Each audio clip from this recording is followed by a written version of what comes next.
Vice Chair for the Democratic National Committee. Sir, it's nice to see you this morning, and I want to play for everybody Robert Gibbs' response to the Santorum comments that we had and heard over the weekend. Take a listen to this.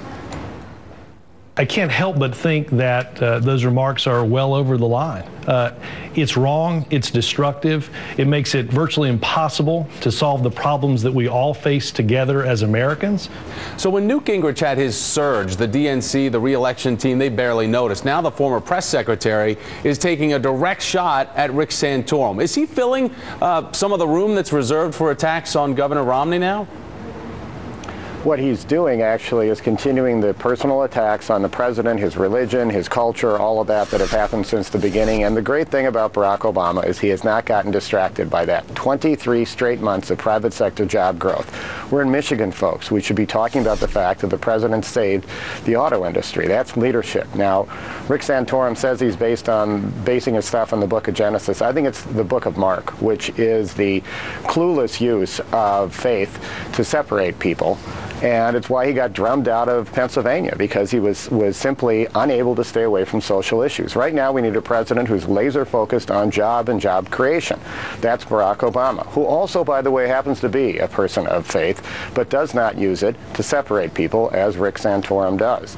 Rick Santorum's just been saying nutty stuff out there, and I think we ought to talk about jobs. Mayor, so let's switch gears, talk about the economy, because is there this frustration that was such good economic news over the past few months that these social issues are playing a big role? And then if there is the possibility that we do see a rise in this country and in the unemployment rate, could those two topics intertwine, snowball to hurt the president politically?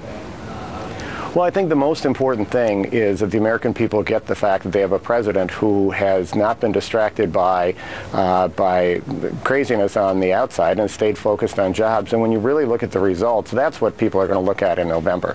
They're going to look at the fact that this president has stood up for middle-class Americans to get a tax cut while the Republicans were trying not to do it. He stood up for investing in communities when the Republicans were trying not to. And I think the importance is, with all the craziness going on in the Republican Party right now, thank God we have a president, and let's hope that we also get a new Congress that is not going to get distracted by all of this stuff that has nothing to do with putting Americans to work, which is what the president is doing. So if Mitt Romney loses in Michigan, he's still slightly behind Santorum, though, in the latest polling. Does the DNC and the Obama re-election team make this bigger shift towards pointing out the Santorum political problems? Well, you know, it's always a tough question, because the thing we want to be talking about is the thing that is most important, which is jobs. When people say crazy things, you have to call them into account. And I think one of the things is that they've had a free ride for a long time. When the president walked in and was dealing with an economy in crisis, the Republicans said their #1 job was to stop the president.